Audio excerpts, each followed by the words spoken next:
Well, not all the presidential candidates brought home the bacon. Well, at least not the pork, anyway. Special home state projects known as earmarks under fire once again. And this time, Senator Hillary Clinton and Barack Obama on the hot seat. According to the Taxpayers for Common Sense, Clinton supported more than $340 million worth of earmarks last year. 98,000 secured entirely on her own. And Obama secured 91 million, placing him, believe it or not, in the bottom quarter of senators seeking earmarks. But they were both underdone by Senator McCain, who, listen up, did not obtain any at all. And here's what he had to say today about it. The senator from New York, Senator Clinton, had gotten $342 million worth of earmarked pork barrel projects. The senator from Illinois, because he's junior, had only gotten about $92 million, according to that article. And the senator from Illinois, who says that he wants transparency in government, will not reveal the number of earmarks that he received in 2006 and 2005. Is that transparency in government? I don't think so. All right. Well, our friend Congressman Jeff Flake, who's been pretty transparent as far as we know, is dealing with earmarks, joins us now to score all this for us. So did he have it right, or was that just political rhetoric? No, he's got it right. John McCain has always been stellar on spending, and in particular, not just the level of spending that we have, but the type of spending with pork barrel projects and earmarks. And he doesn't have any, he never has. Well, and then he says he never will, and that's great. He's pledged to veto any bill with any earmarks in it. So he's sort of a model for you then. Oh, you bet.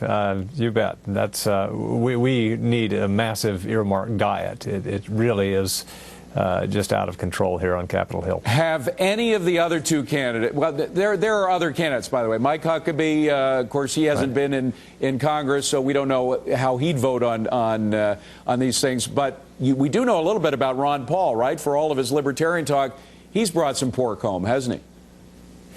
He has, and he believes that's part of a congressman's job. Yeah, but the other two people running, who are still in the running anyway, Senator Clinton and Senator Obama, both have, Senator Clinton, I guess, $340 million, as we just heard McCain say. Now, only $98,000 of that money is totally on her own. Explain. Now, my guess is that's $98 million, is my guess. That's our mistake. Forgive us. But no, she's had quite a few, and she'll point to a few defense earmarks or things that she will say are justified, but she won't talk about the hippie museum or some of the other museums that she's gotten funding for. That's the pernicious part of earmarks. The hippie museum, we should tell our voters, just to be precise, is actually a museum for Woodstock, correct? That's correct. And That's correct. I'm smiling a little because, believe it or not, I was there, and as a alumni or alumnus of Woodstock, I got to tell you, I'm against spending pork in order to preserve the memory of Woodstock. Frankly, it was a muddy mess. It's been overbuilt. But Obama, $91 million, and that actually stacks at the lower end of the earmark scale, correct? Well, yes, as Senator McCain said, that reflects his junior status. If he stays around longer, he'll probably be up there with Senator Clinton. But there's a belief on with many members here that that's what they're here to do, and earmarking is not just the problem of the money that you're spending on the earmarks, but all the money that is not looked at because we do very little oversight when we do earmarks. So it's a big problem everywhere. Now, since John McCain's hands are clean, crystal clean as far as you're concerned, it's regarding earmarks, and those two folks who we just saw, Obama and Hillary, are not clean, he's got to bring it up in a debate, no matter who he debates there, correct? Oh, he will. John McCain will tell you that his best line in any campaign event he's had, going across town halls everywhere, is when he brings up the bridge to nowhere. Every American knows what that is. Which we should mention was proposed by a Republican, Ted Stevens. Oh, that's right. Oh, you bet. Republicans are in the trough as well as Democrats. In fact, earmarking grew under Republicans faster than it did earlier under Democrats.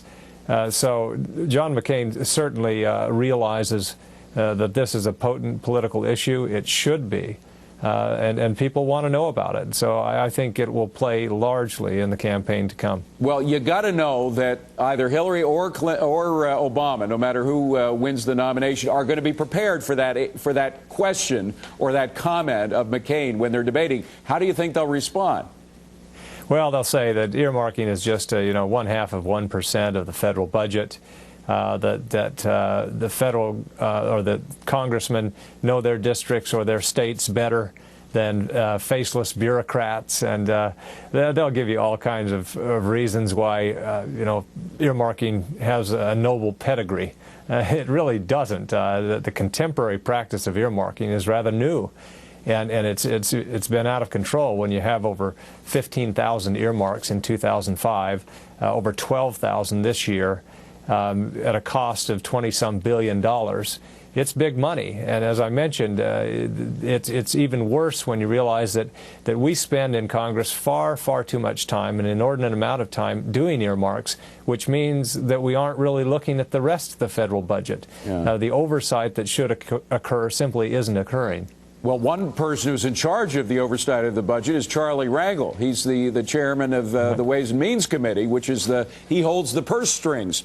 So, and we had him on. He actually defended earmarks. There's a museum, as I'm sure you know, a Charlie Rangel. Actually, I'm not sure it's a museum. I may be wrong on that, but there is something with his name on it that's an earmark. He defended it. He said, look, we're bringing a valuable service to the people in Harlem, which is my district. What would you say to him? Right. Well, that's actually a Center for Public Policy, I think, at a local university named after himself. The so-called Monument to Me is what it's been called here.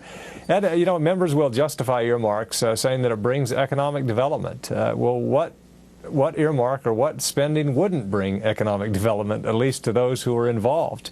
But the problem here is we have members of Congress in jail right now because of earmarking, and several still under investigation. Earmarks are really the currency of corruption in Washington. All right. Listen, before you go, I got to ask, because this is a continuing saga of Congressman Jeff Flake trying to get on the Appropriations Committee. We know that a position is open for Republican John Boehner, the minority leader, has the power to put you in place. Will he do it? Is he going to?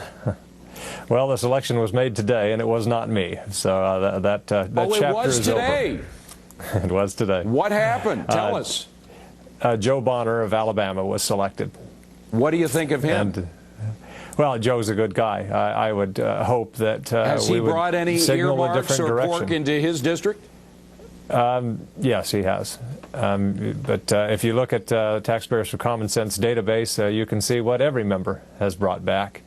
And so I had hoped that we could make a departure and actually send a signal that we were ready to do something else. But I think we'll have to be dragged kicking and screaming to where we need to be. I got to tell you, Congressman, it's a sad day for Scoreboard because we were rooting for you all the way, but apparently John Boehner caved on this issue. John Boehner, you should be ashamed. You're looking at the man who would have stopped earmarks in Washington. At least you would have put up quite a fight kicking and screaming to keep them out of a lot of these bills, right?